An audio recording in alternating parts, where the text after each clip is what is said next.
വിശുദ്ധ യൗസേപ്പ് പിതാവിൻ്റെ വണക്കമാസം 23-ാം തീയതി. നീതിമാനായ വിശുദ്ധ യൗസേപ്പ്. വിശുദ്ധ യൗസേപ്പ് സകല പുണ്യങ്ങളും കനിഞ്ഞു വളർന്ന ഒരു സുഹൃത വൃക്ഷമായിരുന്നുവെന്ന് വിശുദ്ധ ജെറോം പ്രസ്താവിക്കുന്നു. വിശ്വാസവും പ്രത്യാശയും സ്നേഹവും നിറഞ്ഞു നിന്ന ജീവിതമായിരുന്നു യൗസേപ്പിൻ്റേത്.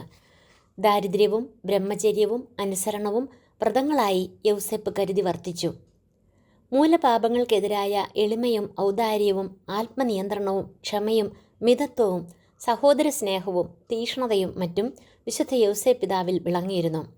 വിശുദ്ധ മത്തായിയുടെ സുവിശേഷത്തിൽ യൗസേപ്പ് നീതിമാനായിരുന്നു എന്ന് പ്രത്യേകം എടുത്തു പറഞ്ഞിട്ടുണ്ട്. അതുകൊണ്ടാണ് മറിയത്തിൻ്റെ ദിവ്യ മാതൃത്വത്തിൻ്റെ രഹസ്യം മനസ്സിലാകാതെ വിഷമിച്ച യൗസേപ്പ് അവൾക്ക് അപമാനം വരുത്തി വയ്ക്കാൻ ആഗ്രഹിക്കാതെ രഹസ്യമായി ഉപേക്ഷിക്കുവാൻ തീരുമാനിച്ചത്. വിശുദ്ധ യൗസേപ്പിനെ പോലെ നീതിബോധത്തിൽ വളർന്നു വരുവാൻ നമുക്ക് പരിശ്രമിക്കാം. ജപം.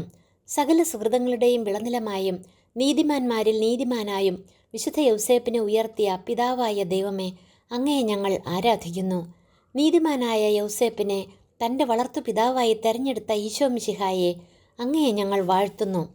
നീതിമാനെന്ന് പ്രകീർത്തിതനായ വിശുദ്ധ യൗസേപ്പെ, എല്ലാ കാര്യങ്ങളിലും നീതിബോധത്തോടെ വർത്തിക്കുവാൻ ഞങ്ങളെ സഹായിക്കണമേ. വിവേകം, നീതി, ആത്മശക്തി, മിതത്വം എന്നീ മൗലിക സുഹൃതങ്ങളാൽ ഞങ്ങളെ സമ്പന്നരാക്കുകയും ചെയ്യണമേ. ആമേൻ. സ്വർഗസ്ഥനായ ഞങ്ങളുടെ പിതാവേ, അങ്ങയുടെ നാമം പൂജിതമാകണമേ. അങ്ങയുടെ രാജ്യം വരണമേ.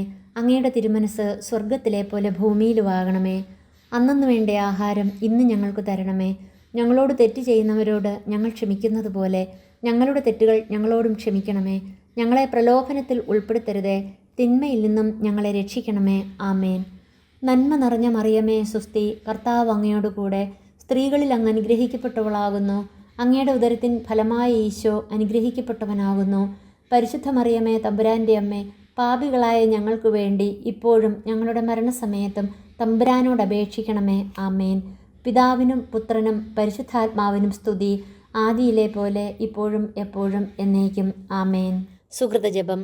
നീതിമാനായ വിശുദ്ധ യൗസേപ്പെ, ഞങ്ങളിൽ നീതിബോധം വളർത്തണമേ.